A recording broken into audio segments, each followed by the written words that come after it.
Dalil-dalil akli selanjutnya, secara akal, yang pertama adalah adanya alam semesta dan makhluk yang beraneka ragam, memberikan kesaksian akan wujud sang pencipta, yaitu Allah subhanahu wa ta'ala. Karena tidak ada seorang pun di alam raya ini yang mengklaim telah menciptakan alam raya ini beserta isi-isinya selain dari Allah subhanahu wa ta'ala. Akal manusia pun menyatakan mustahil, tidak mungkin adanya sesuatu tanpa ada sang pencipta yang mengadakannya.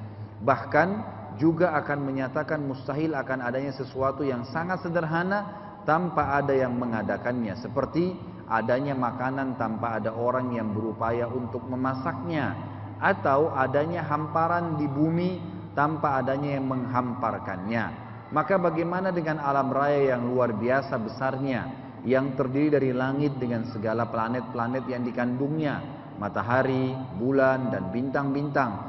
Semuanya berbeda besar dan kecilnya, bentuk dan rupanya, dimensi-dimensi dan pergerakannya. Bumi dengan segala apa yang ada di permukaannya, seperti manusia, jin, dan berbagai hewan dengan segala jenis dan spesiesnya, dan dengan segala perbedaan warna dan bahasa, perbedaan pengetahuan dan pemahaman, karakteristik dan ciri, dan dengan segala apa yang dikandungnya seperti barang-barang tambang yang bermacam-macam warna dan kegunaannya, dengan segala sungai yang mengalir, daratan yang diliputi lautan dan samudra, serta dengan segala macam tumbuh-tumbuhan, pepohonan yang beraneka macam buah-buahannya, yang berbeda-beda pula macam dan jenisnya, rasa dan baunya, kekhususan dan kegunaannya. Dari mana semua itu? Semua tadi yang disebutkan itu dari mana keajaiban adanya, perbedaan-perbedaannya, sifat-sifatnya? Tidak mungkin kalau tidak ada pencipta. Dan kita sudah dipandu pencipta itu hanya satu, dialah Allah subhanahu wa ta'ala. Yang kedua secara akal, adanya firman Allah pada kita yang selalu kita baca, Al-Quran, dan kita hayati serta kita fahami maknanya, merupakan bukti atas wujud Allah. Karena sangat mustahil ada pembicara atau kalam, ada pembicaraan atau kalam tanpa adanya pembicara atau mutakallim, atau adanya ucapan tanpa adanya mengucapkannya. Jadi kalam atau firman Allah SWT itu menunjukkan wujudnya, apalagi firman itu mengandung ajaran yang paling kokoh dan sempurna yang pernah diketahui oleh manusia, dan undang-undang atau aturan-aturan yang paling bijaksana yang merealisasikan berbagai kebaikan bagi umat manusia. Ia juga meliputi teori-teori ilmiah yang paling benar, serta meliputi berbagai macam masalah ghaibiyah yang tidak kelihatan, dan peristiwa-peristiwa bersejarah. Dan di dalam semua itu, Al-Quran sangat tepat dan benar. Tidak ada satu hukum atau aturan dari hukum-hukum yang dikandungnya yang tidak merealisasikan kegunaan dan manfaat sepanjang zaman, sekalipun waktu dan tempat berbeda. Tidak ada satu teori pun dari teori-teori yang ada di dalamnya yang kadaluarsa, dan tidak ada satu masalah gaib pun yang tidak terbukti dari perkara-perkara gaibiyah yang diberitakannya. Dan tidak ada seorang pun ahli sejarah yang berani membantah satu kisah dari kisah-kisah yang dimuat di dalam firman-Nya, lalu kemudian ia mendustakannya, atau mampu mendustakan atau menafikan atau meniadakan satu kejadian dari kejadian-kejadian bersejarah yang disebutkan dan diinformasikan secara rinci. Jadi Al-Quran yang ada sekarang di tangan kita ini, ya saudaraku sekalian, selama umat Islam menjauhinya, maka mereka akan terpuruk. Yang membuat di zaman Nabi SAW, Khulafaur Rasyidin, kemudian kerajaan Umayyah, Abbasiyah, Utsmaniyah, semuanya kita berjaya, kita memimpin dunia, kita menjadi contoh bagi suku-suku, bagi bangsa-bangsa yang lain, itu pada saat kita berpegang pada Al-Quran. Begitu umat Islam meninggalkan Al-Quran, mulai berekor dengan orang-orang yang kafir, maka mereka terpuruk seperti keadaan sekarang. Kita tahu di zaman Nabi SAW, di zaman Khulafaur Rasyidin, empat orang, Abu Bakar, Umar, Utsman, Ali, sampai 40 tahun. Kemudian ada dinasti Umayyah sampai 132 Hijriah. Ada Abbasiyah 656, ya runtuh di tangan Mongolia. Ada Utsmaniyah yang berubah menjadi republika, itu tahun 1924 Masehi yang lalu. 91 tahun yang lalu saja berubah menjadi republika, meninggalkan hukum Allah Al-Quran. pada saat ditinggalkan terpuruklah kaum muslimin. Tapi sebelumnya pada saat mereka berhukum dengan kitabullah, tidak pernah mereka terpuruk, saudaraku. Tidak pernah terpuruk. Al-Quran bukan hanya sekedar untuk dipajang di lemari-lemari kita, tapi untuk diamalkan dan diterapkan. Tidak pernah ada teorinya yang kadaluarsa. Setiap kali diterusurin, setiap kali itu juga selalu ditemukan penemuan-penemuan yang baru. Dan cukup banyak contoh berhubungan dengan masalah itu. Salah satunya seorang insinyur dari Jerman, seorang arsitek masuk Islam justru karena membaca Al-Quran. Dia menggambar, setiap kali menggambar gambar-gambarnya, selalu dia pertemukan antara rujukan, referensi modern sama klasik. Salah satu referensi klasiknya insinyur ini ya adalah Al-Quran. Dan dia selalu menggambar mengikuti itu. Seperti misalnya tentang piramida, tentang kaum Tsamud, ya kaum-kaum yang Allah sebutkan dalam Al-Quran. Lalu dicarilah di mana tempat-tempat mereka, lalu kemudian diikutilah arsiteknya, maksudnya gambarnya. Pada saat satu hari dia merasa ingin mencari yang lain. Lalu dia tidak sengaja membuka Al-Quran, dan ini sebab dia masuk Islam. Dia membuka Al-Quran dan dia menemukan ayat tentang surga. Dan ayat surga selalu isinya umumnya tajri min tahtil anhar. Surga jannatin tajri min tahtil anhar. Surga itu di bawahnya mengalir sungai, selalu begitu. Dia penasaran, apa sebenarnya yang dimaksud dengan tajri min tahtil anhar? Apa sebabnya? Kenapa kok surga selalu diikuti dengan mengalir di bawahnya sungai? Apa istimewanya? Sementara surga ini disebutkan adalah tempat yang dijanjikan yang terbaik bagi orang yang beriman. Dia penasaran, dia hubungkan dengan bidang dia. Maka kebetulan dia punya sebidang tanah di Jerman. Kemudian dia bangunlah rumah baru. Semuanya seperti rumah dia yang dia sedang tempati, mewah, bagus. Tinggal satu yang dia ubah. Dia nggak pakai granit lagi, dia pakai kaca. Dan di bawah kaca itu dibuat ada air yang mengalir. Setelah selesai 3-4 bulan dia bangun rumahnya, dia pergi ke beberapa negara Eropa selama 2 bulan. Dia menjual gambar-gambarnya dan berhasil laku. Dalam kondisi dia capek sekali 2 bulan, dia balik. Kemudian dia bilang, saya tidak pulang. Ini sebab dia masuk Islam. Dia bilang, saya tidak pulang ke rumah saya yang ada istri saya ke rumah baru yang saya baru bangun, karena belum pernah ditinggalin. Dia bilang, saya pun masuk ke rumah itu, saya nyalain semua panel-panel listriknya, semua nyala lampunya, semua perhiasan rumah itu kelihatan, termasuk ada panel yang menjalankan air di bawah lantai. Dia bilang, saya duduk di sofa, dalam hitungan 10 menit saja dia bilang saya duduk, tiba-tiba penat saya 2 bulan hilang. 10 menit. Dia bilang, saya penasaran, apa sih yang buat penat saya hilang nih? Apakah warna cat kah? Ada sebagian dini pakai wallpaper kah? Apakah ada furniture, lampu kah? Semua dia bilang ini di rumah saya. Dan saya sudah biasa, kalau saya pulang kondisi capek begini tidak pernah seperti ini keadaannya. Ini luar biasa. Duduk langsung fantastis, hilang capeknya itu. Dia bilang, satu-satu saya matikan panel-panel listrik itu.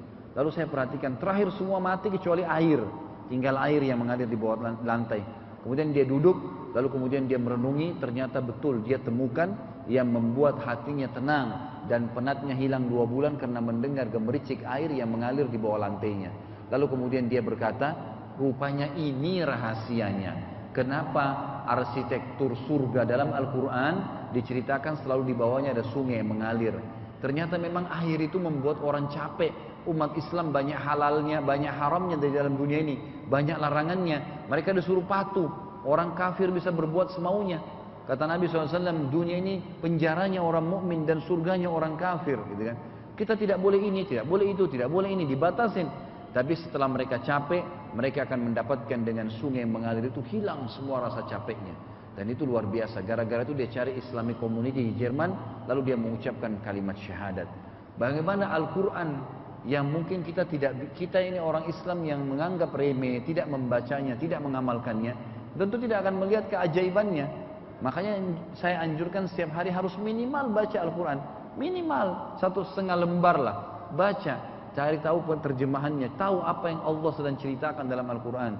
Tidak ada orang yang buka Al-Quran walaupun cuma setengah lembar, teman-teman sekalian, lalu dia tutup kembali setelah dia baca, insya Allah dengan terjemahannya, kecuali imannya pasti bertambah. Saya subhanallah pribadi tidak pernah saya baca setengah lembar aja, walaupun di waktu-waktu yang kadang-kadang saya gunakan kesempatan kayak lagi di mobil lampu merah, saya lagi nunggu lampu merah saya sambil baca Quran, atau mungkin saya lagi ngantri mau bayar parkiran di sebuah mall, sambil nunggu antri saya buka Al-Quran yang saya sering taruh di dashboard mobil saya Saya sering baca, alhamdulillah saya merasa ada manfaatnya. 1 menit saya bisa baca setengah lembar dan tidak pernah saya tutup kecuali saya bertambah iman.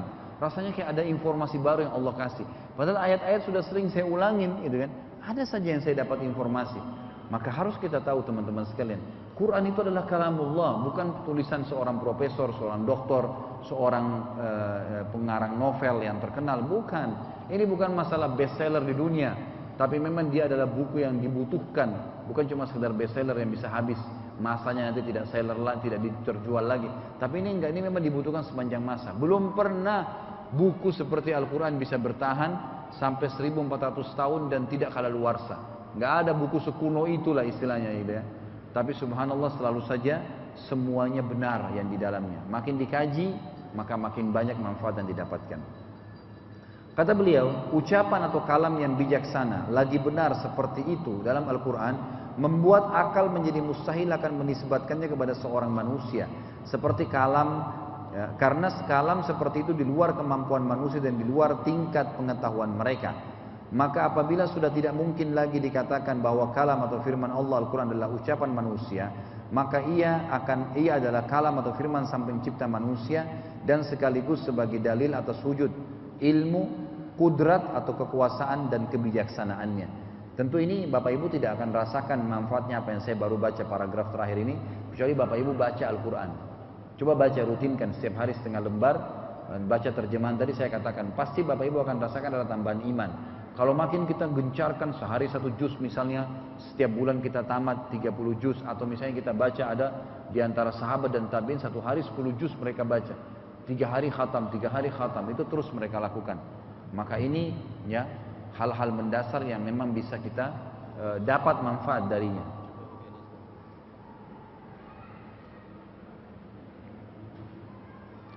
Kemudian poin ketiga, secara akal. Jadi poin pertama tadi adanya aneka ragam makhluk yang ada di muka bumi ini, di alam semesta. Itu semuanya ya bukti nyata pasti ada penciptanya dengan beragam macam karakter, warna, sifat, bentuk dan seterusnya. Yang kedua adanya Al-Quran yang merupakan kalamullah, jelas di dalamnya akan ada teori-teori ya, semua berita-berita, informasi yang tidak pernah kadaluarsa. Yang ketiga adanya sistem yang sangat teratur rapi seperti ini, yang tercermin pada sunnah kauniyah atau sunnatullah di alam semesta, di dalam penciptaan, pembentukan, pertumbuhan dan pengembangan bagi seluruh makhluk hidup yang ada di alam semesta ini. Sesungguhnya semuanya patuh dan tunduk kepada sunnatullah, peraturan yang sudah Allah tetapkan. Tidak ada yang keluar darinya, bagaimanapun jua. Sebagai contoh adalah manusia, ia diciptakan bermula dari sperma yang tercurahkan ke dalam rahim, kemudian melalui beberapa fase yang sangat ajaib, di mana tidak ada seorang pun selain Allah yang ikut campur tangan di situ. Lalu keluar darinya sebagai sosok manusia yang sempurna. Itu adalah dalam masa penciptaan dan pembentukan. Demikian pula pertumbuhan dan perkembangan dari bayi dan anak-anak hingga menjadi seorang remaja dan dewasa dan terus berlanjut memasuki masa tua. Sunnah umum, maksudnya sistem yang ada secara umum yang terjadi pada manusia dan hewan seperti tersebut di atas juga berlaku pada pepohonan dan tumbuh-tumbuhan. Demikian pula langit dan benda-benda yang ada di dalamnya, maksudnya diawasin, dikontrol, ya, dirawat, semuanya tunduk dan patuh pada peraturan atau sunnah dan sunnah yang telah ditetapkan kepadanya. Tidak pernah menyimpang darinya, tidak pernah keluar dari jalurnya. Maka kalau saja terjadi penyimpangan atau sejumlah planet keluar dari garis edarnya, niscaya hancurlah alam semesta ini dan berakhirlah kehidupan ini. Apa kata para ilmuwan? Kalau seandainya bumi kita memutari manusia 365 hari, itu yang kita katakan 1 tahun. Kata para ilmuwan, kalau ini jumlah perputaran bumi ini mengelilingi matahari bertambah sehari saja, maka bumi ini akan hangus terbakar karena panasnya. Kalau dia berkurang sehari saja, sudah cukup membuat bumi ini membeku karena dinginnya. Dia betul-betul berada di garis edarannya dan selalu tepat matahari terbit di pagi hari. Dan kita bahasakan terbenam, padahal bumi lagi berputar, matahari tidak pernah terbit dan terbenam, tapi ini istilah digunakan pada saat bumi, bagian bumi yang tidak kena matahari dikatakan terbenamlah matahari. kemudian pada saat ya dia terbit, maka dikatakan terbit, atau kena cahaya matahari dikatakan terbitlah matahari itu. Kalau dalam hadis kata Nabi SAW, setiap hari matahari itu menghadap kepada Allah.